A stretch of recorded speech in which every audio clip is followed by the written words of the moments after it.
Assalamualaikum warahmatullahi wabarakatuh. Perkenalkan, nama saya Fediana Nabila Fairunisa dengan NIM 15036250055 dari kelompok 8 bersama rekan saya. Halo semuanya, perkenalkan nama saya Nur Fauzia. Perkenalkan nama saya Kalsya Isifara. Kami dari kelompok 8 ingin menganalisis masalah sistematik pendidikan di Indonesia serta memberikan solusi. Masalah yang kami pilih yaitu peningkatan keterampilan presentasi dan respon sistem inklusif terhadap slow learner dan ADHD. Di lingkungan sekolah, siswa yang slow learner maupun ADHD sering mengalami kesulitan untuk mengikuti kegiatan akademik, terutama pembelajaran yang menuntut konsentrasi dan komunikasi. Faktor lingkungan sekolah juga mempengaruhi perkembangan kemampuan presentasi, sehingga akademik kurang konsisten. Beberapa peneliti juga menunjukkan nih bahwa peningkatan keterampilan presentasi memerlukan beberapa faktor, sehingga dibutuhkan analisis landasan psikologis dan sosiologis agar hambatan tersebut bisa ditingkatkan. Selanjutnya ada analisis berdasarkan landasan pendidikan. Yang pertama, berdasarkan landasan sosiologis. Masih banyak masyarakat yang menilai bahwa penyandang slow learner dan ADHD mengganggu atau kurang terampil.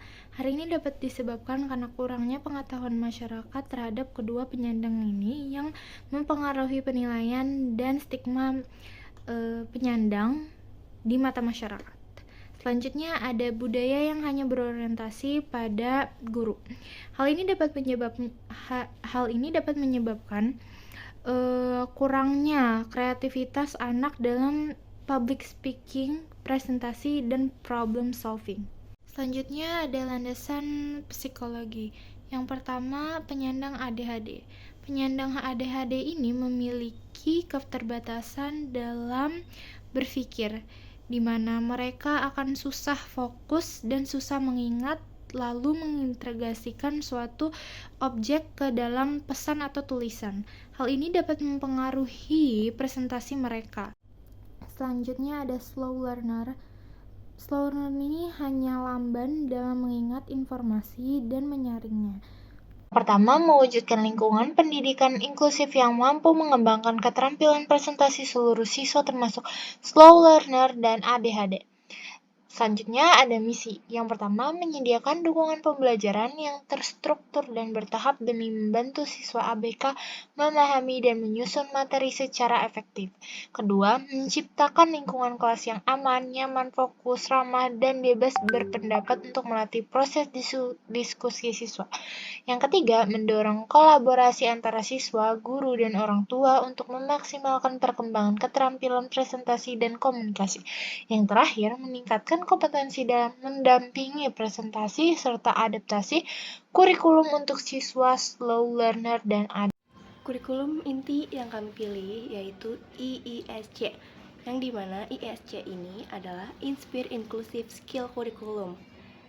Inspire sendiri ini merupakan Inclusive Support for Presentation and Skill and Regulated Engagement. Kurikulum ini berfokus pada 4 poin, yaitu yang pertama, personal growth and self-awareness. Ini agar siswa memahami minat dan tantangan di dalam dirinya. Materi inti yang akan dipelajari yaitu mengenali emosi dan mengelola stres, self-regulation terutama untuk ADHD, dan menetapkan tujuan kecil untuk dicapai secara bertahap. Yang kedua, communication and presentation mastery untuk menumbuhkan keberanian. Materi inti yang akan dipelajari yang pertama yaitu teknik presentasi bertahap, micro presentation, lalu full presentation, storytelling, dan komunikasi verbal dan nonverbal, latihan fokus dan pengurangan distraksi. Yang ketiga, creative thinking and problem solving, belajar melalui aktivitas kreatif. Materi inti yang akan dipelajari yang pertama yaitu memecahkan masalah sederhana secara bertahap. Yang kedua, kerjasama dua arah.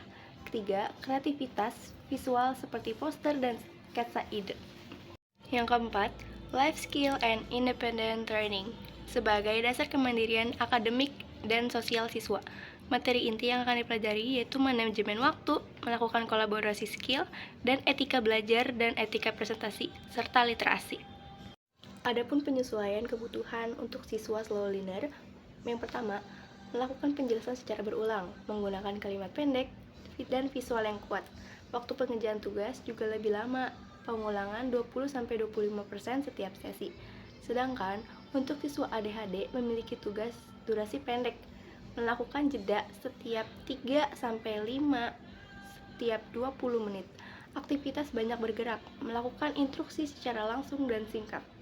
Metode pembelajaran yang sesuai dengan kurikulum IESC serta kondisi siswa slow learner dan ADHD yaitu metode pembelajaran ILA, yang dimana ILA merupakan Inspired Learning Approach. Metode ILA meliputi yang pertama, bertahap dan struktur, durasi 40-20 menit, dibagi menjadi beberapa langkah visual, ada teacher modeling sebelum tugas. Yang kedua, penemuan terbimbing. Jadi, nanti guru memancing beberapa pertanyaan dan siswa diberi clue visual tapi harus menemukan jawaban sendiri. Yang ketiga, perpaduan tatap muka dengan digital. Rekam suara untuk melatih presentasi ADHD yang sulit diam. Timer visual digital agar siswa fokus pada waktu. Yang keempat, metode terstruktur dengan visual menggunakan kartu gambar. Jadi nanti contoh, praktik, ulangi. Ada checklist visual di meja siswa, instruksi 2-3 langkah. Yang kelima, pembelajaran kolaborasi. Jadi nanti kelas akan dibagi menjadi beberapa pos aktivitas dengan tema yang berbeda-beda. Siswa berpindah pos tiap 15 menit sekali. Selanjutnya kita akan membahas tentang peran guru dan siswa. Yang pertama itu kita membahas peran guru. Peran guru tidak hanya menyampaikan materi, melainkan beliau menjadi seorang fasilitator dan inovator. Dan juga ada beberapa peran lainnya yang kita akan bahas. Yang pertama adalah sebagai pematik berpikir. Jadi, seorang guru memberikan pertanyaan yang memicu para siswa untuk berpikir dan jangan langsung memberikan jawabannya. Yang kedua itu sebagai penyedia clue visual. Jadi, guru itu memberikan informasi dengan menggunakan gambar atau foto-foto ataupun berbagai media elektronik lainnya. Selanjutnya, peran guru sebagai pemberi reward. Jadi, guru memberikan sebuah penghargaan atau bisa kita sebut hadiah kepada siswa agar mereka semangat untuk belajar dan juga semangat untuk melakukan presentasi. Dan yang terakhir adalah sebagai penyedia media presentasi. Guru menyediakan media presentasi untuk siswa ADHD yang memiliki kesulitan berbicara di depan umum supaya presentasinya itu tetap berjalan dengan lancar. Siswa, sekarang kita akan membahas tentang peran siswa. Siswa tidak hanya sebagai penerima materi, melainkan siswa sebagai tokoh utama dalam proses pembelajaran. Siswa dilatih untuk aktif dalam bertanya, berdiskusi, dan juga menyelesaikan masalah. Berikut beberapa peran siswa. Sekarang kita akan membahas tentang peran siswa. Siswa tidak hanya sebagai penerima materi, namun siswa sebagai tokoh utama dalam proses pembelajaran.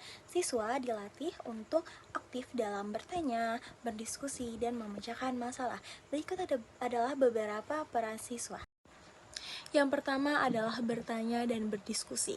Siswa diajak untuk saling menukarkan informasi, saling tanya jawab, dan juga saling memahami informasi yang ada. Dengan hal-hal tersebut, siswa dapat melatih keberanian berbicara, melatih berpendapat, dan juga memahami informasi seputar hal-hal yang belum jelas. Yang kedua adalah menemukan sendiri jawaban. Jadi, siswa yang telah diberikan clue-clue dan tidak langsung diberikan jawaban, mereka tuh akan berpikir dengan informasi yang ada. Mereka akan mencari tahu dengan cara mengamati, melihat gambar-gambar yang telah diberikan lewat media interaktif. Hal ini juga membantu siswa ADHD untuk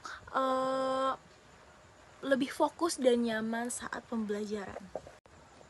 Yang ketiga, melakukan praktik ulang. Jadi, belajar menggunakan kartu itu seperti contoh, lalu mempraktikkan dan juga mengulang itu membantu siswa memahami konsep secara bertahap dan konkret.